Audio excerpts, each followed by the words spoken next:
तर नमस्कार मित्रांनो, स्वागत आहे तुमचं आपल्याच मराठी यूट्यूब चॅनलमध्ये. तर मित्रांनो, आजच्या व्हिडिओमध्ये आपण जाणून घेणार आहोत की कोणत्या लाडक्या बहिणींचा जो लाभ आहे ₹1500 लाभ, तो कोणत्या लाडक्या बहिणींचा थांबणार आहे. तर मित्रांनो, आजच्या व्हिडिओमध्ये हे सर्व माहिती आहे तर आपण जाणून घेणार आहोत. तर मित्रांनो, मुख्यमंत्री माझी लाडकी बहीण योजनेच्या लाभार्थी महिलांसाठी एक अत्यंत महत्त्वाची अपडेट समोर आली आहे.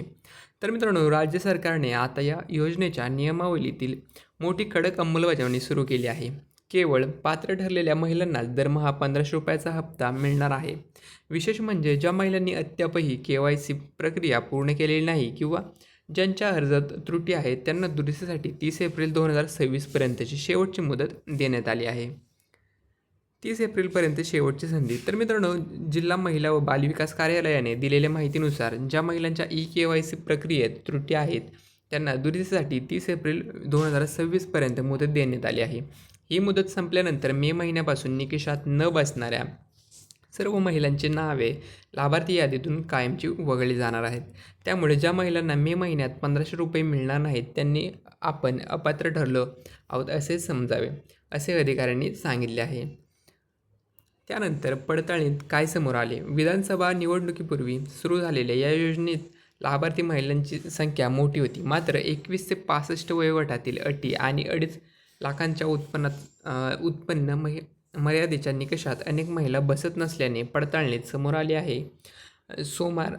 सोलापूर जिल्ह्याचे उदाहरण घ्यायचे झाले तर निवडणूक काळात लाभार्थ्यांची संख्या संशयास्पद होती. आता प्रत्येक निकषावर अर्जाची छाननी झाल्यामुळे मोठ्या प्रमाणावर अपात्र महिलांची गळती होण्याची शक्यता आहे.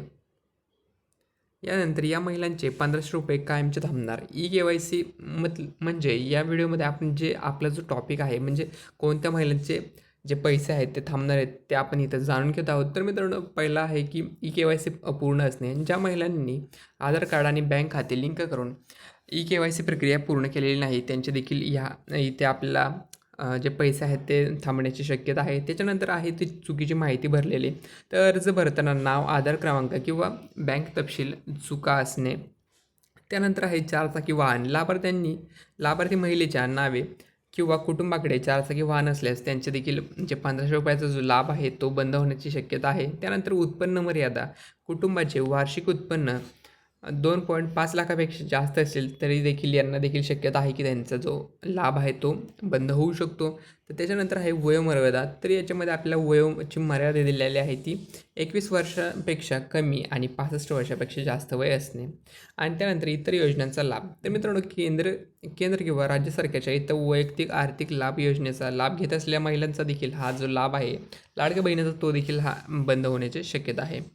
त्यानंतर तुमचं नाव यादीमध्ये पाहायचे असल्यास तुम्हाला सिंपल आपल्या अधिकृत वेबसाईट ladkibhin.maharashtra.gov.in या वेबसाईटवर जायचं आहे आणि अर्जदार लॉग इन या पर्यायावर क्लिक करून तुमचा मोबाईल नंबर आणि पासवर्ड टाकून लॉग इन करून घ्यायचं आहे. त्यानंतर लाभार्थी यादी किंवा अर्जाची स्थिती हा पर्याय निवडा आणि तुमचा आधार क्रमांक किंवा अर्ज क्रमांक टाकून तुमचे नाव इथे तुम्ही तपासू शकता.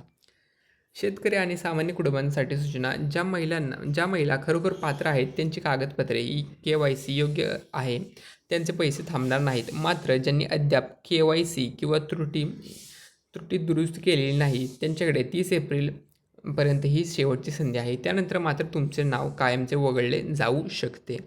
तर मित्रांनो, अशाच प्रकारच्या आणखी व्हिडिओसाठी आपल्या यूट्यूब चॅनलला नक्की सबस्क्राईब करा. आणि जर मित्रांनो व्हिडिओ आवडला असेल तर एक लाईक आणि एक कमेंट नक्कीच करा. धन्यवाद.